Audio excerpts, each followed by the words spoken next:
नमस्कार। तो आज के वीडियो में डिस्कस करेंगे यूपीएससी आईएएस में पूछे गए 2022 में कुछ क्वेश्चंस हैं और हम स्टार्ट करेंगे इस वीडियो में 21 क्वेश्चन से और बाकी के क्वेश्चंस को डिस्कस करेंगे बाद में। तो स्टार्ट करते समय पूछा गया है कि यहाँ पे कुछ क्रॉप्स दी गई हैं और पूछा गया है कि इनमें से जो क्रॉप्स हैं वो एंथ्रोपोजेनिक सोर्स किसका, मीथेन और नाइट्रस ऑक्साइड का कौन सी है। यानी अगर हिंदी में बोलें सामान्य भाषा में तो इनमें से कौन सी क्रॉप में से मीथेन या फिर नाइट्रस ऑक्साइड एमिट होती है, रिलीज़ होती है, सोर्स है। तो हम जानते हैं कि कॉटन में ऐसा कुछ नहीं होता है, शुगर केन में भी नहीं होता है और व्हीट गेहूं में भी नहीं होता है। जो नाइट्रस और मीथेन एमिट होती है, जो सोर्स है एंथ्रोपोजेनिक सोर्स है, वो राइस से हैं।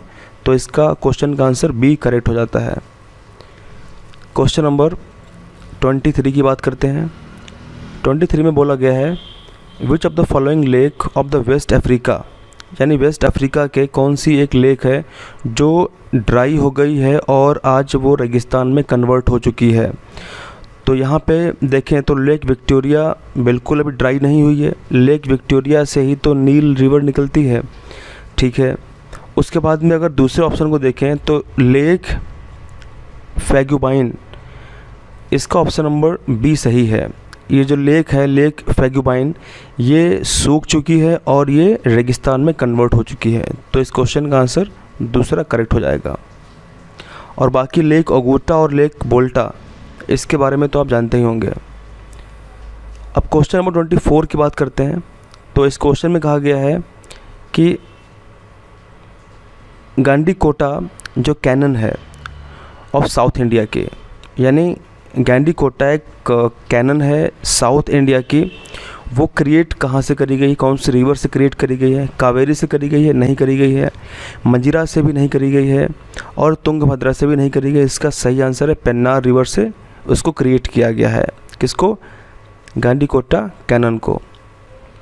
तो इस क्वेश्चन में कहा गया है कि in the northern hemisphere the longest day of the year normally occurs in, यानी उत्तरी गोलार्ध में सबसे बड़ा दिन कब अकर होता है, किस दिन होता है। तो हम जानते हैं कि 21 जून को विश्व का सबसे बड़ा दिन होता है और 21 जून कब पड़ेगा, ये 15 तारीख के बाद पड़ेगा, यानी 15 जून के बाद में आएगा। इसका मतलब second half of the month of June.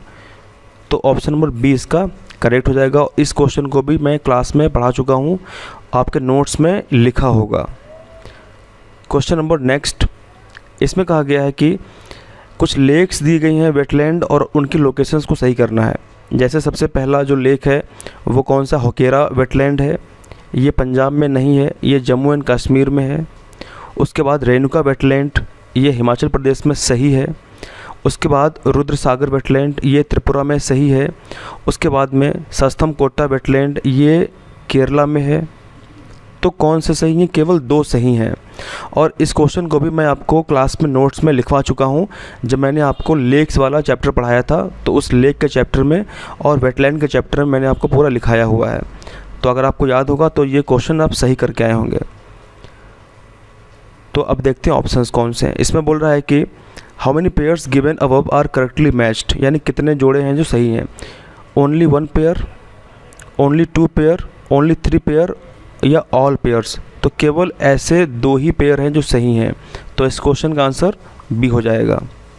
Next question की बात करते हैं। इसमें कहा गया है कि if a major solar storm, जिसको हम कहते हैं सोलर फ्लेयर यानी तेजाग्नि, अगर ये आती है अर्थ के ऊपर तो कौन कौन सी पॉसिबल इफ़ेक्ट हैं जो अर्थ पे आ सकते हैं, कौन कौन से पॉसिबल प्रभाव हैं जो पृथ्वी पे आ सकते हैं तेजाग्नियों के आने से। मैंने आपको पूरा टॉपिक अच्छे से क्लास में पढ़ाया हुआ है तेजाग्नियों के बारे में, जिसको सोलर इफेक्ट कहते हैं। ये अरोरा उत्पन्न करती हैं जब ये हमारे एटमॉस्फेयर में आती हैं। तो यहाँ पे देखते हैं कौन कौन से क्वेश्चंस, कौन कौन से ऑप्शंस करेक्ट हो सकते हैं। तो सबसे पहला यहाँ पे जो ऑप्शन है वो है कि जीपीएस एंड नेविगेशन सिस्टम, ये फेल हो सकता है। तो बिल्कुल सही, ये फेल हो सकता है। उसके बाद बोला है कि tsunamis could occur at equatorial regions, यानी जो इक्वेटोरियल क्षेत्र है, जो विषुवतीय क्षेत्र है, वहाँ पर सुनामी आ सकती है। तो सुनामी का ऐसा कोई पॉसिबिलिटी नहीं होती है। तो बी वाला नहीं होना चाहिए। उसके बाद बात करते हैं थर्ड पे, power grids could be damaged. तो पावर ग्रिड्स पे नुकसान हो सकता है, प्रॉब्लम हो सकती है, ये सही है, तीसरा सही है। उसके बाद में intense अरोरास could occur over much of the earth.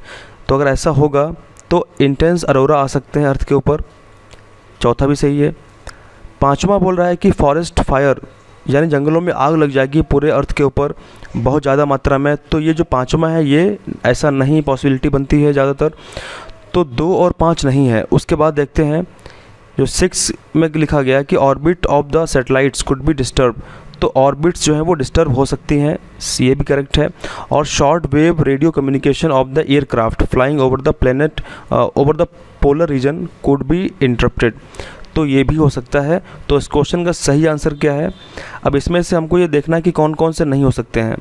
तो इसमें से दूसरा सुनामी वाला और पाँचवा, तो दूसरा पाँचवा नहीं हो सकता है। अब देखते हैं ऑप्शंस में क्या है। ऑप्शंस में दूसरा पाँचवा किस में दिया गया है? इसमें दूसरा दिया गया है, ठीक है। इसमें भी दूसरा दिया गया है, पाँचवा दिया गया है, इसमें भी दूसरा दिया गया है। दूसरा किस में नहीं है? दूसरा ऑप्शन नंबर सी में नहीं है और पाँचवा भी इसमें नहीं है। तो इस क्वेश्चन का आंसर सी हो सकता है, सी करेक्ट होना चाहिए। इस क्वेश्चन में कहा गया है कि which one of the following statement best describes the B and T cells in the human body, यानी हमारे शरीर में जो बी सेल्स और टी सेल्स होती हैं ये बेसिकली WBC की सेल्स होती हैं। मैंने आपको ब्लड चैप्टर पढ़ाया था और ब्लड चैप्टर में मैंने आपको बहुत ही अच्छे तरीके से बी सेल्स, बी लिम्फोसाइट्स और टी लिम्फोसाइट्स के बारे में एक्सप्लेन करके बताया था।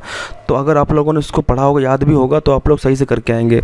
तो इसमें क्वेश्चन में बोला गया है कि बी और टी सेल्स का रोल क्या हो सकता है बॉडी के अंदर, किस तरीके से इसको आप डिस्क्राइब करेंगे। तो पहला जो विकल्प बोलता है कि they protect the body from environmental allergens, ऐसा नहीं है। They elevate the body pain and inflammation, ऐसा भी नहीं है।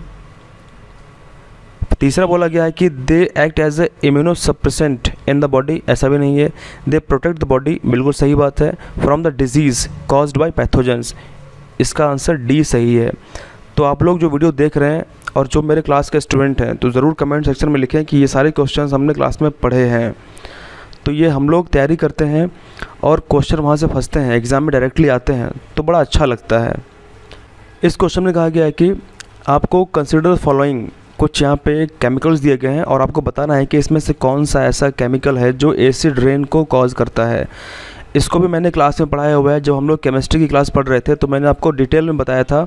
क्या बताया था कि सल्फ़र डाइऑक्साइड और नाइट्रोजन ऑक्साइड्स ये दोनों मिलकर के क्या करते हैं, एसिड रेन कॉज करते हैं। तो दूसरा और चौथा किस में है? ऑप्शन नंबर बी करेक्ट हो जाएगा, दूसरा और चौथा। इस तरीके से बहुत से आसान क्वेश्चंस पूछे गए हैं इस बार के UPSC IAS में और कुछ क्वेश्चन डिफ़िकल्ट भी हैं। तो इसमें हमने कुछ क्वेश्चंस को देखने का प्रयास किया है और आने वाले वीडियोस में हम बाकी के क्वेश्चंस को डिस्कस करेंगे। Thank you very much. Videos को लाइक करें, शेयर करें। Thank you. जय हिंद, जय भारत।